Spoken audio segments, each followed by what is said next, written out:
watch something, my favorite show. Then I get to watch my favorite YouTube channel. Then I get to...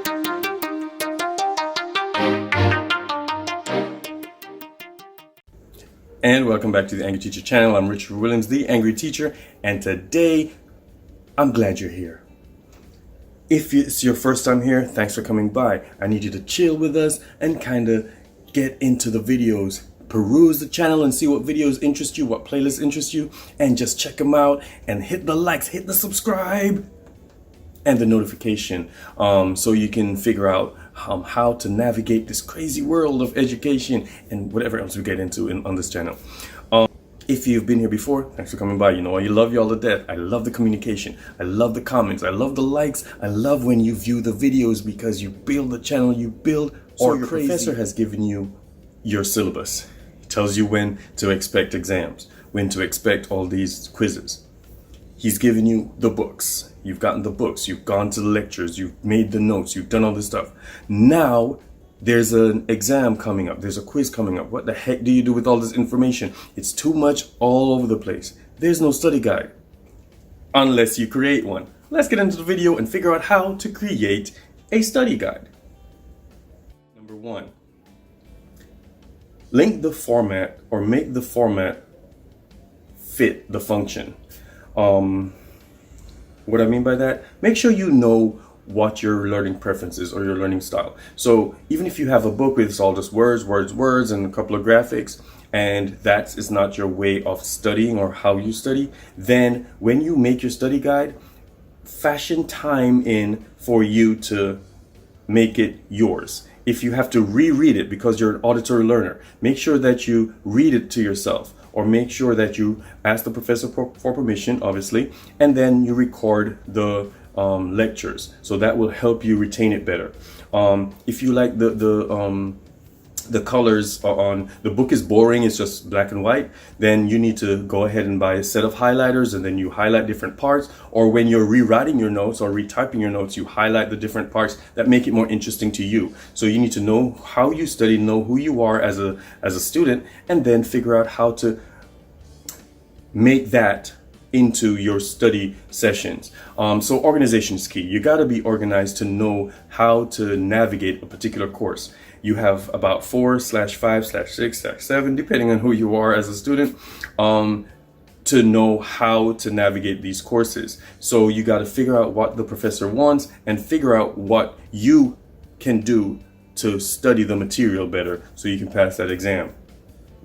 Number two. Now this is a skill that's been taught from, I think, as early as elementary school, guys. Draw concept maps to connect ideas.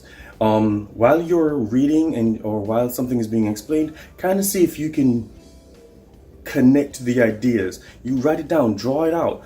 And then while you study, make sure you understand, okay, this is the concept I need to understand, and this is where it starts. So this is from point A to point B to point C. So you kind of draw that out in your head or draw it out physically. I would draw it out physically. I like visual stuff, but you can draw it out, and by drawing out, I do mean you can physically draw whatever the concept is, so that stays in your head more. All right, so do concept maps. They help. So you look at your syllabus, right?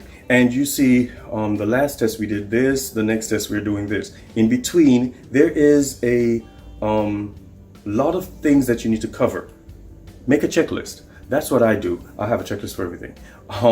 Check what you've covered, obviously, and those that you haven't, do you need to cover it? Do I need to put in some extra time this study session? Or he said it's not going to be worth that many points. Can I ignore that section right now? Do I need it for the next round of assignments or the lecture that he's going to give, or the discussions that we're going to have? So you can navigate what you need to do while you're reading the chapter. Highlight or write out, make a checklist of the important parts, then check them off as you have accomplished memorizing or concreting the ideas in your head, so you know what's going on. You need to know where you've been, to know where you are, to know where you need to go. Now I'm big on this. Take breaks. Include that into your study. You cannot go, some people have done it, and you know, I guess it may work for some, but I'm realizing now I'm not that guy anymore. I'll make sure you have study breaks worked in. Don't have these marathon study sessions like these 4 or 5 hours at one time.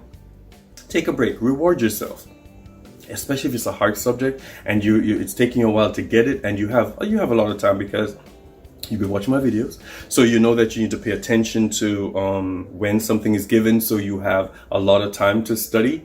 So if you know that you have 4 weeks before the next exam and you're studying for a difficult course or a course right now, give yourself a break. You've studied for 30 minutes to an hour, take a break. Get on the phone for 15 minutes, kind of check what's going on, check in with a friend, check in with a family member, watch a 30-minute sitcom, and then get back into studying. Go take a break, walk around, play with a pet, play with a sibling, play with a child, get back to it afterwards. So you know, okay, I gotta keep studying for another 30 minutes, I'm almost there, 15 more minutes, and then I get to call babe. Then I get to get something to eat. Then I get to watch something, my favorite show. Then I get to watch my favorite YouTube channel. Then I get to move on and take a break, give my brain a break, and then get back into it. Number 5, know what to study. Ask your teacher, your professor or your teacher. And sometimes you don't even have to, because the syllabus kind of identifies what you need to study, what's going to be on the test. And professors like saying it in their lectures. That's why you got to pay attention. They tell you, you need to know this, you need to know that, and know what's important, know why it's important to what you're studying. Now, some courses, kids think it stands alone. They think that, okay, I'm just doing this to satisfy the elective credit, so I don't need to commit it to memory or whatever. But a lot of times the humanities or those electives are to help us. That might be our major. That might be what we like. That might have us develop a new hobby. So every course should be treated the same and respected the same. So go ahead and find out what the professor wants you to know for the exam.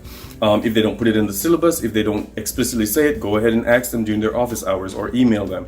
A lot of professors, like I said, they know what they want, where they want the class to go, obviously. So they will gladly tell you what it is. Ask another student. You don't have to wait for the professor to tell you explicitly. You know that, so you missed a class. So you missed, you know, the class before the exam. Some students pay attention, so ask them what's going on.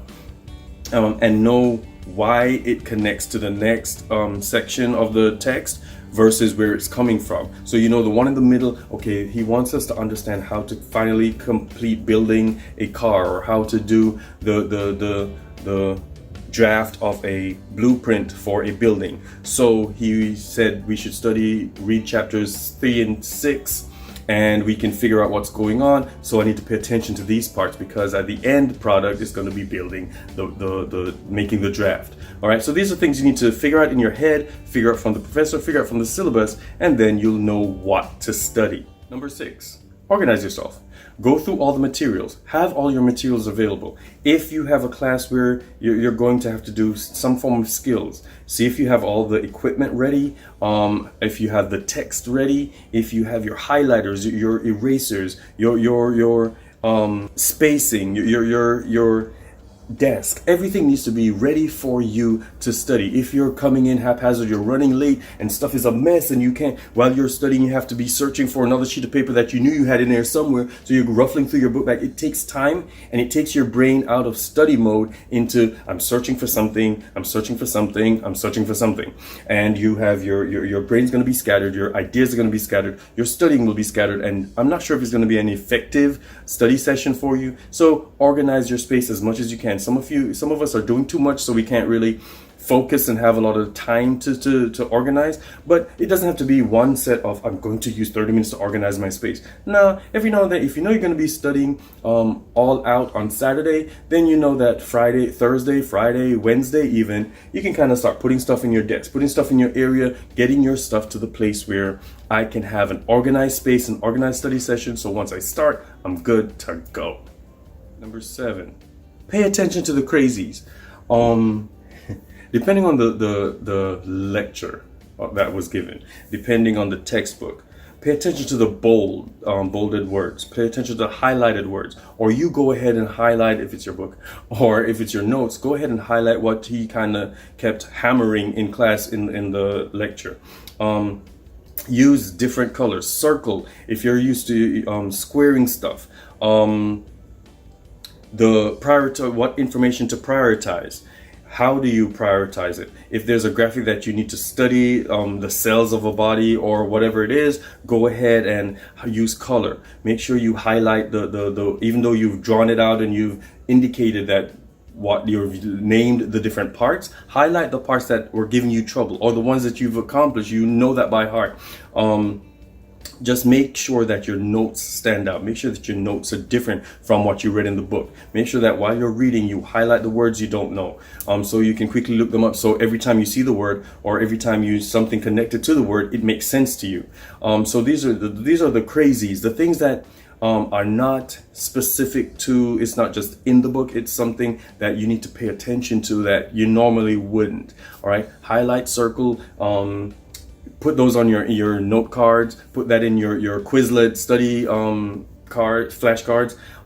When you're walking and you're studying, make sure you have that identified. If that's a vocabulary word for a new subject that you've never paid attention to before, make sure that's in there. Make sure you know what's going on. Make sure when you've read it out, you kind of repeat that twice, so that you know, I need to pay attention to that crazy because I need to pass this exam. So those are my 7 tips for how to create a study guide and to make the best of your study sessions. So hit me up in the comments. Let me know if they work. Let me know what else you do, what else I could add to another video that we can all get ready for success.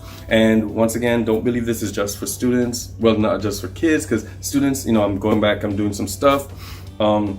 Most of us adults, we're going back to school, so we need to know how to make the most of it. As busy adults, we got so much going on. We need to use our time well. Coming to class today, make sure you go out there and be great.